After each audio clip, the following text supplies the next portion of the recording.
Este es su noticiero. Prensa Radial. SR Radio. En Prensa Radial. El análisis político del momento. Seguimos informando a través de Prensa Radial. Tenemos la presencia de la ingeniera Magda Salazar, con quien haremos información principalmente en lo que respecta a las políticas de la Secretaría Nacional de Desarrollo, las SEMPLADES, para conocer cuál es la planificación y la visión que tienen cuando ya hay un nuevo presidente de la República del Ecuador y cuáles son también esas posiciones políticas que se van a definir en los territorios del Estado ecuatoriano. Ingeniera, buenos días, bienvenida a Prensa Radial. Bueno, ¿cómo está razonando SEMPLADES ya la nueva visión del desarrollo del Ecuador cuando tenemos también un nuevo presidente de la República? Ingeniera, buenos días. Buenos días, Paul, a usted y a todos los que siguen esta importante estación. Le comento que, como usted bien lo dice, hay un nuevo gobierno y eso significa que por normativa, por reglamentación, tenemos que tener un nuevo Plan Nacional de Desarrollo que debe estar aprobado por el Consejo Nacional de Planificación en septiembre de este año. Quiere decir que a partir del 24 de mayo que nuestro presidente Lenín Moreno se incorporó a sus funciones, comenzó SEMPLADES la tarea de definir los lineamientos y no solamente los lineamientos, sino impulsar la construcción y ser responsable de la construcción del nuevo Plan Nacional de Desarrollo que debe regir del 2017 al 2021. Tiene una importancia muy especial tener un Plan Nacional de Desarrollo, porque el Plan Nacional de Desarrollo guía todos los proyectos, programas, políticas, intervenciones e inversiones del Estado. Si una inversión, si un proyecto no se alinea a lo que está establecido en el Plan Nacional de Desarrollo, simplemente no es posible hacer inversión en ese proyecto.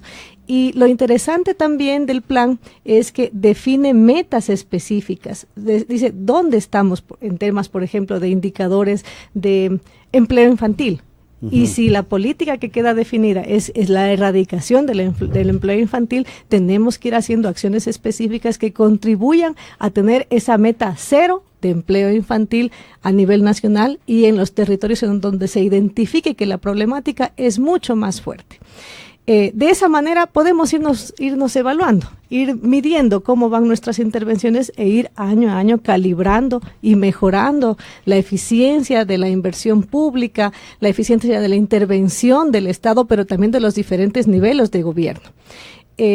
Hay ya definido una primera propuesta con 3 ejes y 9 objetivos para el nuevo Plan Nacional de Desarrollo. Los 3 ejes hacen mención, el primero, respecto de la garantía de derechos para todos y para toda una vida. Y ahí abordamos en un primer objetivo los derechos individuales de las personas. Salud, educación, acceso a la vivienda. Debería implementarse, por ejemplo, dentro de este objetivo, el plan Toda una Vida, que fue parte de las propuestas de gobierno del señor presidente. Hay un segundo objetivo que habla de la garantía de derechos colectivos, entonces no solamente pueblos y nacionalidades, sino también identidades diversas. Hay un tercer objetivo en este mismo eje que habla de los derechos de la naturaleza. Entonces, el segundo eje, en cambio, habla de todo el tema económico, una economía al servicio de la sociedad, y ahí tenemos un primer objetivo que determina la necesidad de mantener, de que el Estado se comprometa y garantice la estabilidad económica, fortaleciendo la dolarización, que eso fue también uno de los postulados del presidente Lenín Moreno, de fortalecer el sistema dolarizado, pero para garantizar también condiciones económicas de desarrollo y seguridades de inversión nacional e internacional. Tenemos 2 objetivos más dentro de este mismo eje que habla del desarrollo productivo, la parte competitiva y el desarrollo rural, y ahí entraría, por ejemplo, a operativizarse la minga agropecuaria. El último eje tiene que ver con un Estado más cercano, con mejores servicios de mayor calidad, pero con una sociedad más empoderada.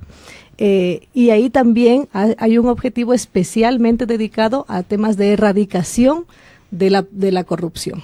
Entonces, esos 9 objetivos configuran una primera propuesta del Plan Nacional que esperamos que la ciudadanía también comience a aportar. Hay un portal en una plataforma web que Semplades, en la que Semplades trabajamos y ahora estamos pidiendo a la ciudadanía que se incorpore, que entre en ese portal. Es planparatodos.semplades.gov.es y está abierta para que desde todos los rincones del país y fuera del país todos los ciudadanos aportemos. Claro, ahora, ingeniera, por ejemplo, yo le preguntaría, claro, el beneficio en la parte social es muy pertinente y oportuno a lo mejor de un Estado, pero eso tiene un costo económico.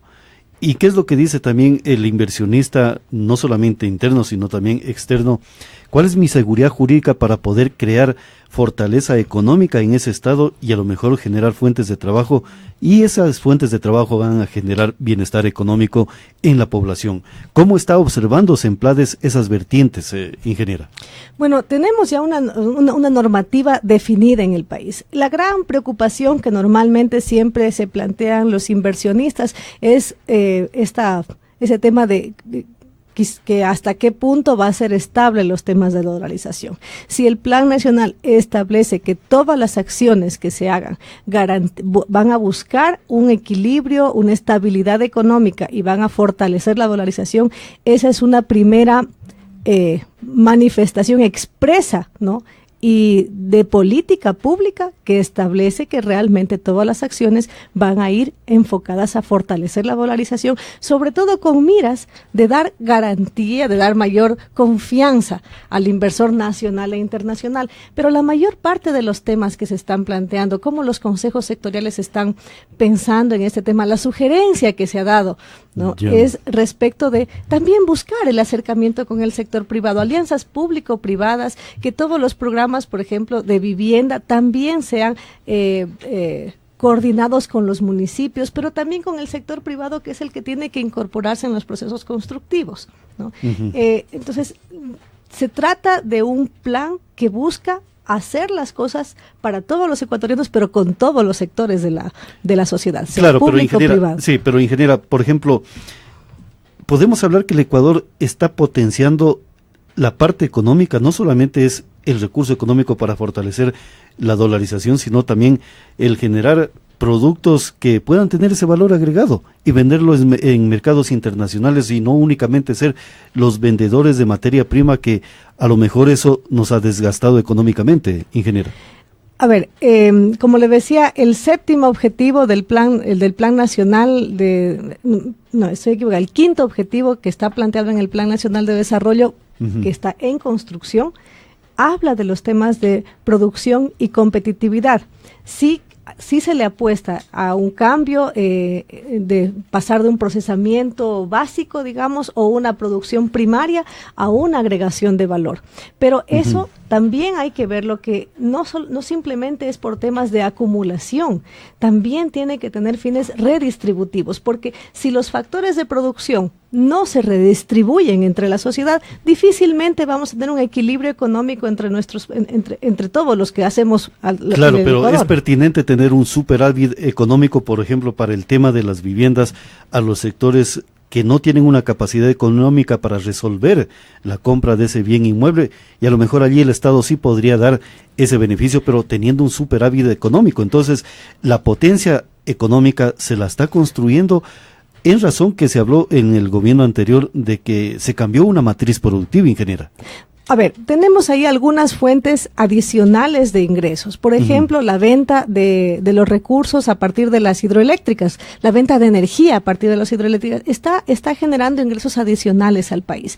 En el tema de las viviendas, es clarísimo que el Estado tiene que hacer una inversión para una porción de los ecuatorianos que no tienen condiciones realmente de acceder a un crédito de la banca pública para pedir financiamiento para su vivienda. Hay un espacio de ecuatorianos que realmente tienen condiciones muy complicadas, y si nosotros buscamos una sociedad equilibrada, tendrá que el Estado hacer una inversión también dirigida a ese sector en tema de vivienda. Eso está previsto. Ya están reservados $500 millones para este año para comenzar el programa de viviendas a nivel de todo el país. El plan anual de inversiones es algo que se está adicionalmente construyendo. Y ha sido una orientación del señor presidente que pueda ya comenzar a operativizarse los planes a partir de este mismo año. Creo que hay retos pendientes, obviamente, pero creo que estamos dando pasos y van a seguirse dando pasos que evidencien que vamos a ir concretando cada una de las aspiraciones que tenemos como ecuatorianos en materia de garantía de derechos. Claro, hay dos cuestiones allí, ingeniera. Por ejemplo, el tema de las personas que a lo mejor no tienen una capacidad económica por situaciones de escasez de fuentes de trabajo o simplemente porque no han tenido la intencionalidad de ingresar al sistema productivo. SEMPLADES, ¿cómo está canalizando eso? ¿Cómo está observando esas necesidades que tienen actualmente dichas poblaciones para poderlas insertar a la población económicamente activa, señora ingeniera? Mire, en los últimos 10 años de intervención de este proyecto político, se lograron cosas importantes en materia de reducción de la pobreza, en materia de redistribución, en buscar una sociedad más igualitaria, digamos, en ingresos. Hay retos pendientes. A pesar de que tenemos una reducción importante de personas que están en condiciones de pobreza y que no tienen satisfechas sus necesidades básicas, a pesar de que hay menos en ese grupo, sigue preocupando que existan aún ese tipo de poblaciones, o sea, grupos con ese nivel de vulnerabilidad. A esos grupos cuyos ingresos no llegan a cubrir la canasta básica o ni siquiera no llegan a una situación de tener $1 o $2 diarios de ingresos por día. A esos grupos cuyas necesidades básicas no están satisfechas, no tienen acceso al agua potable, al alcantarillado, no tienen acceso a sistemas de recolección de residuos sólidos ni a vivienda. Esos grupos constituyen una población de prioridad para el Estado.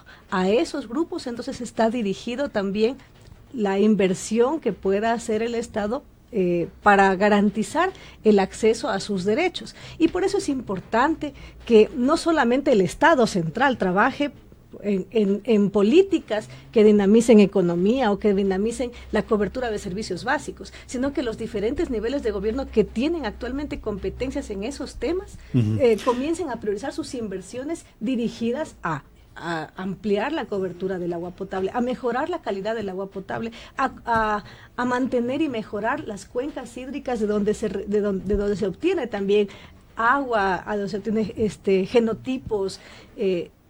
Creo le apostamos por un plan y por una gestión del plan que implique altos niveles de articulación y coordinación. Claro, ingeniera, pero ¿cómo decirle a aquel ciudadano que a lo mejor en este momento está recibiendo la protección y la cobertura del Estado? ¿Cómo decirle a ese ciudadano lo cuán valioso que es él para el Estado siempre y cuando busque las formas de ingresar al sistema productivo? Porque ingresando al sistema productivo ya no va a necesitar a lo mejor la cobertura del Estado, sino que él va a razonar en el sentido de qué es lo que puede crear con su esfuerzo de trabajo. Hay que entender la racionalidad también de cada una de las situaciones de las poblaciones. Si una persona no tiene ni siquiera garantizado su alimento diario, si una persona no tiene garantizado la educación de sus hijos, la salud de sus hijos, difícilmente va a tener como prioridad salir a hacer producción afuera. Necesitamos cubrir primero las necesidades básicas de la gente para poder dar condiciones de que esas personas se incorporen a un nuevo sistema económico, que no sea simplemente de autosubsistencia, sino que sea ya de producción, de renta. Pero si el Estado en principio no garantiza que las necesidades básicas de ese sector de la población están cubiertas, difícilmente las personas van a priorizar, van a tener como prioridades dejar de lado el tema de educación, de salud de sus hijos para pasar a un sistema de producción y de generación de renta. Yo le consulto allí, ingeniera. ¿El problema es de sociedad ¿O el problema es de Estado que no potenciaron los territorios y hay territorios deprimidos? Por ejemplo, en la provincia de Loja sí existen territorios deprimidos económicamente que no albergan o no dan capacidad de resolver necesidades económicas de su población y han tenido que abandonar dichos territorios, ingeniera. Mire, Paul, en el año 2014 fue el primer año que con preocupación registramos que la población urbana es mayor que la población rural. Uh-huh. Desde el 2010, el COTAD, que ya entró en vigencia, determina que todo el tema de la competencia del área del fomento productivo es de la responsabilidad de los gobiernos autónomos provinciales, ¿no? Eso quiere decir que tenemos que tener una mirada profunda y un énfasis de intervenciones en garantizar el desarrollo rural de manera integral. No solamente es los temas de producción. Estoy de acuerdo de que hay un tema pendiente en el desarrollo agropecuario, pero también en el sector rural estamos pendientes con los temas de servicios básicos, con los temas de residuos sólidos, con los temas de manejo de cuencas, ¿no? Que esos son parte de la cosmovisión y las necesidades y las prioridades también del desarrollo del sector rural. Necesitamos impulsar entonces un desarrollo rural integral para garantizar que las condiciones del campo, no solamente por tema de disponibilidad de alimentos para las ciudades, sino también por la disponibilidad de todos los ecosistemas, el agua, los genotipos, como le decía, todo lo que realmente sale del sector rural. Este nuevo Plan Nacional de Desarrollo realmente le apuesta a una integralidad en el desarrollo rural porque se reconoce que necesitamos garantizar que los territorios rurales son territorios en donde se aplica realmente un buen vivir y no son territorios en los que seguimos expulsando a la gente. Pero eso, nuevamente, necesita una articulación de los diferentes niveles de gobierno, porque si los que son competentes en este momento, que es el gobierno provincial, no se articula en con el Ejecutivo, que también tiene intervención en materia, por ejemplo, de riego parcelario, si no tenemos mecanismos de trabajo conjunto, articulado, y seguimos, digamos, atomizando las intervenciones, realmente no vamos a conseguir esa integralidad en el desarrollo, que es lo que se busca. Claro. Ahora, ingeniera, hay una pregunta y una inquietud que yo la observo desde el punto de vista nacional con carácter internacional. ¿Cómo Semplades está observando el tema del desarrollo económico de otros estados, de cualquier vertiente ideológica? Porque la actividad comercial lo que busca son mercados para vender productos y para comprar productos. ¿Cómo está mirando también Semplades si estamos hablando de desarrollar una planificación a futuro? Porque hay otros estados también que están desarrollándose en las variantes de dar cobertura a su población. Bueno, hay un último objetivo en el eje 3 que habla de todo el tema de la promoción del Ecuador en el concierto internacional, con fines de posicionar temas no solamente de producción agropecuaria o de manufactura, sino temas turísticos, ¿no? Pero también garantizando soberanía y garantizando condiciones de paz. Hay un énfasis también en el Plan Nacional de Desarrollo al identificar territorios específicos con características especiales, particulares, que determinan ciertas condiciones o vocaciones de desarrollo. En nuestra provincia de Loja tenemos vocaciones interesantísimas para los temas turísticos, para los temas de naturaleza. Tenemos, lo menciono siempre como ejemplo, la Reserva de Biosfera Transfronteriza entre Ecuador y Perú recientemente declarada, ¿no? Esos espacios constituyen características particulares que debemos explotar y posicionar ese tipo de espacios para atraer inversiones, para atraer turismo, para atraer cooperación internacional. Se ha tomado como referencia para la elaboración de esta primera propuesta de plan, no solamente la experiencia de otros países, no nuestra propia experiencia. El Ecuador ya es un referente a nivel de América, ¿no? A nivel de la comunidad andina, a nivel de Mercosur, ¿no? Es un referente en materia de políticas sociales también, en materia de reducción de la pobreza, porque lo que se ha logrado acá es un un tema importantísimo lo que hemos logrado hacer en el Ecuador en materia de reducción de la pobreza. Así es, señora ingeniera. Vamos finalizando la entrevista, pero tengo una inquietud. Usted como ciudadana de la provincia de Loja y cuyos, por ejemplo, el doctor Rómulo Salazar se educó en la Universidad Nacional de Loja. ¿Cómo Semplades ve la parte de ilustración de los ciudadanos? Estamos hablando de los centros de formación. Estamos hablando de un problema que existe actualmente con la intervención de la Universidad Nacional de Loja. En palabras sencillas yo he manifestado, debemos defender la ilustración de la provincia de Loja, que ha sido el soporte histórico de esta provincia. Entonces mi inquietud, ¿cómo ve la ingeniera el tema de la educación superior en la provincia de Loja? ¿Hay que fortalecerlo, hay que rescatarlo o hay que mantener de forma estable dichas posiciones políticas en materia de educación superior para la provincia o la región sur, si estamos hablando de regiones, ingeniera? A ver, Semplades es el organismo que tiene como atribución la definición de políticas públicas y el seguimiento a las políticas públicas. Es indudable que el tema de educación y sobre todo de educación superior es uno de los pilares para el desarrollo competitivo, para el desarrollo social, ¿no? Entonces creo que no hay cómo perderse en decir que la defensa y el perfeccionamiento, la profundización del acceso de todos los ciudadanos a la educación superior es algo que tiene que darse, pero también tiene que darse la mejora de calidad, ¿no?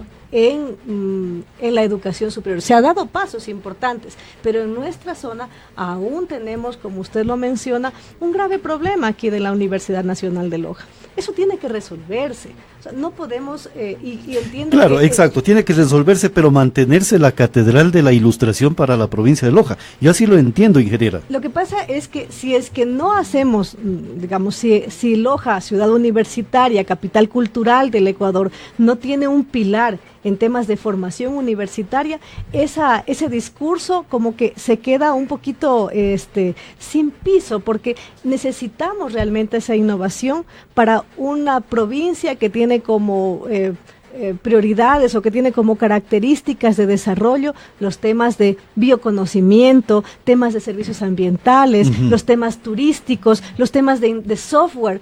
Es importantísimo el aporte de la academia al desarrollo y a la innovación. Recién la semana pasada tuvimos nosotros unos foros de trabajo con gobiernos autónomos descentralizados, con los gremios, con el Ejecutivo, justamente pidiendo aportes para la estrategia territorial nacional. Y uno de los temas que identificaba los mismos gobiernos autónomos descentralizados es la necesidad imperiosa de acercar la academia a las necesidades del territorio. ¿Cómo? La academia tiene estrategias de vinculación con la colectividad, pero necesita ser socializadas, validadas, afinadas con los mismos representantes sociales que tenemos actualmente. Es una tarea pendiente aún ese acercamiento, adicionalmente a todo el perfeccionamiento del sistema universitario y de la academia, sobre todo acá en la provincia de Loja. Es indiscutible que es fundamental profundizar y potenciar la formación universitaria y los estamentos universitarios que tenemos en toda la zona 7. Así es, señora ingeniera, yo le agradezco muchísimo por esta participación en Prensa Radial y siempre manifiesto, por ejemplo, en el tema de jurisprudencia. Yo creo que si vamos a una reforma de la ley de comunicación, la mejor forma de discutir esas reformas sería con la intelectualidad y el foro de abogados existentes en la provincia de Loja, que tienen un altísimo conocimiento de lo que es la doctrina jurídica y la doctrina constitucional y constituyente. Entonces yo creo que no podemos abstraernos de algo que se ha venido construyendo durante décadas en el sur del Ecuador, y esa sería una de los pedidos, que a través de Semplade también veamos que las fortalezas educativas tienen que ser de mayor rango en el sur del Ecuador. ¿Para qué? Para que simplemente esta población que le gusta el tema educativo siga en ese sistema de conocer más y ampliar más sus conocimientos. Ingeniera. Lo que usted está mencionando es justamente el espíritu que buscamos levantar en estos procesos de consulta, ¿no? Que las opiniones como la suya, de que se necesita fortalecer o profundizar los temas de educación superior, que se necesita mejorar los mecanismos de articulación social, ¿no? Sean parte de los aportes que se hacen actualmente en esta plataforma que hemos lanzado, y lo hemos hecho de manera virtual con la idea de que todos puedan tener la oportunidad de aportar sin ningún desmedro por su localización o por su edad o por su formación. Queremos que todos aporten, jóvenes, adultos, de tercera edad, residentes en Ecuador, migrantes. Ese tipo de aportes, ese tipo de planteamientos nos sirve mucho porque estamos en la tarea de construir un nuevo horizonte para este país y no podemos hacerlo sin la participación de todos. A futuro tendremos también, a partir del 10 de julio, impulsaremos territorialmente ya espacios presenciales, diálogos territoriales, en los que obviamente necesitamos la participación de todos los sectores. Mi invitación, la reiteración a todos los ciudadanos, a todos los que nos escuchan, de que se animen a aportar.